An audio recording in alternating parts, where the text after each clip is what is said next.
Welcome to TradeTheMBI.com and our ongoing YouTube tutorial series of our indicators. This happens to be focusing on the expanded ratio histogram as well as the same name show me study right here with the orange dots. Just for purposes of understanding what the current readings are, let's go ahead and take a look at them. We have our MBI sub-value at 25, meaning that we have to dip below 25 in order for our trigger to even begin. Red trend has to be more than 1 bar ago that we had turned from green trend to red. Our cyan level on the expanded ratio histogram has to be less than 9. And the shakeout indicator has to be a value that's above negative 20, so that we're not looking at a situation where we're extraordinarily oversold. We're just picking a ATR multiple of 2, so basically it's taking a 14 period ATR and putting the dot 2 times below it. So kind of an average stop point that most would consider. We don't need to do anything else with any of the other readings. But in general, what is happening in the situation for looking for these dots for a long setup, particularly in red trend, you can see here that we had 2 red trends, and then the third bar signaled it. Now, what I typically look for in this particular case, in order to get one of the dots to appear, you have to have the yellow move from below the cyan level, above it, and then cross down below, and then you'll get a trigger signal. And in this particular case, you can see that it was above here, triggered right there. We also ended up getting a GAM at that particular point. So a couple of different setups happening at the exact same time. Some of the exclusions that you may see happening in here is you could end up getting a crossover, but your MBI green reading could be over 95, and that would just indicate that you've moved too far within a move. Coming soon to this will be also an exclusion that we'll set up using the up and down power, where typically I prefer that when you have a signal come in that your up down power, particularly in red trend, be negative for the white. Sometimes if you get a little bit of a move and you move positive onto the white level, that's usually your indication that you may be ready for a reversal. Don't worry about it on green trend, because you get overbought conditions in green trend all the time, so that doesn't become an issue. How do I typically play this setup? In red trend, I will take the high and the low of a given period. In this particular case, we're using the ES daily. So in this case, it's about 24 points. So that's about 8 points lower. So I would deduct 1/3 of that total range is 8 points. That's how I derive the 8 from the 24. 1352 means I'm looking for somewhere around 1344 for a move below, and precisely that's about right where it went in, and then you would look for your move accordingly.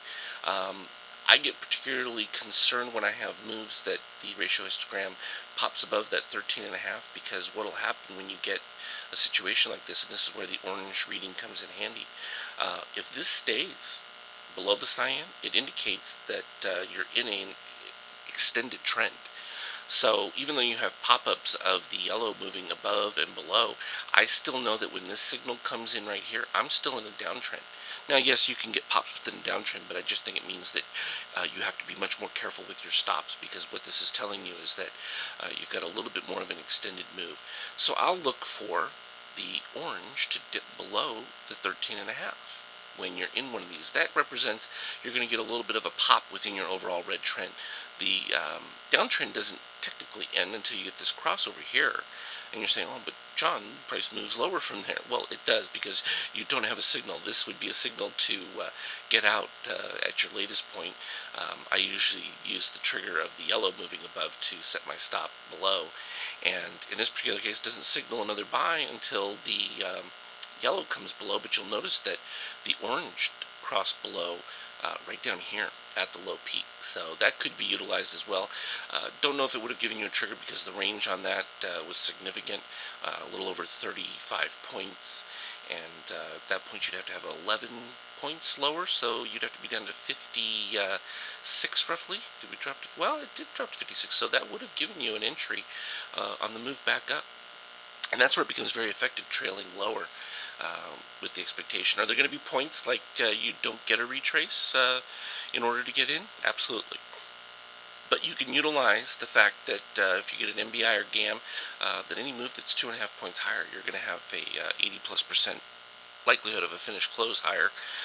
In that particular case, you can go ahead and put your buy above those, but I look for in red trend dips down to go ahead and capture that. Just a few extra points, just makes it all that much more attractive from a trade standpoint. In green trend, you just go ahead and buy. What I'll do is buy the open of the next bar, and so in this particular case, the close happens to be 1326.75, so that would be where I would put my buy above. Didn't trigger here. So in this particular case, came down, did not trigger right off of that. Interestingly enough, I typically will keep this signal alive for 3 periods. So 1, 2, 3, all the way to here. Interesting though that you could end up getting a second signal really quick right after it, and that in fact does get a trigger, both coming back up above the signal line from this one, as well as the low, high-low 1/3. Let's see, in this case it's 15 points, so that's a 5-point move down to 1310 is what you would be looking for. You didn't get it there, but you certainly got it right here, and you would have had the other one going back up. And again, the cross back above signals the point where you have to be putting in your stop. Could you just sell at that particular point? Yeah, if you're using the extreme histogram and you see that you've moved to a positive extreme, and maybe even a second positive extreme on a lower high, absolutely, that's worth going and putting it in. But just in general, you can see that this is fairly effective in capturing the bottoms. But clearly, some of these signals would go if you changed the number of bars that red trend was from go. If I move it to 2, we should lose that one. Yeah, see, because there is 2 right there.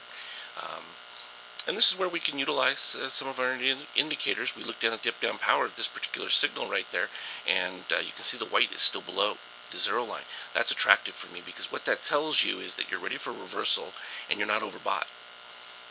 Because yes, in some of these indications you can be overbought immediately. This happens to be the current end of the chart as it was now. Gave this signal at 1408 and a quarter with a stop down at 1385, and it's in progress. It's actually moved above and below it a couple of times. Signaled a warning almost immediately after the entry right there. But overall, doing just fine. Actually, about to signal another buy set up at this particular point right here. So at the close of this bar, it's likely to have another signal. If we scroll a little further back in time, we can see some of the other setups, and they correspond very close to MBIs and GAMs, so it's kind of one of those added convergences.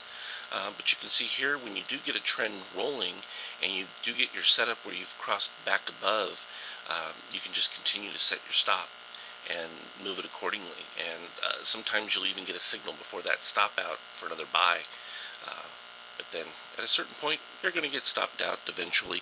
But from an overall market standpoint, this is able to capture some fairly decent runs and capture them within a red trend and allow you to trail lower, particularly since you're not buying directly at the onset of the signal. You're waiting for your retrace to happen and then putting your buy stop in, so that if price does continue to move lower, you're not affected by that. Can you be aggressive and attack that lower move on price? Sure.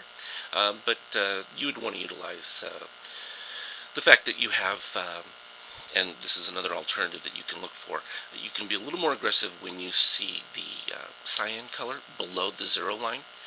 Tends to be a little bit more bullish, whereas you may end up with a little bit more weakness when you see the cyan well into the positive. In this particular case, very close to not even signaling at 7.51 where that cyan reading is, and it moved all the way up to, well, almost 9 before dipping back down again.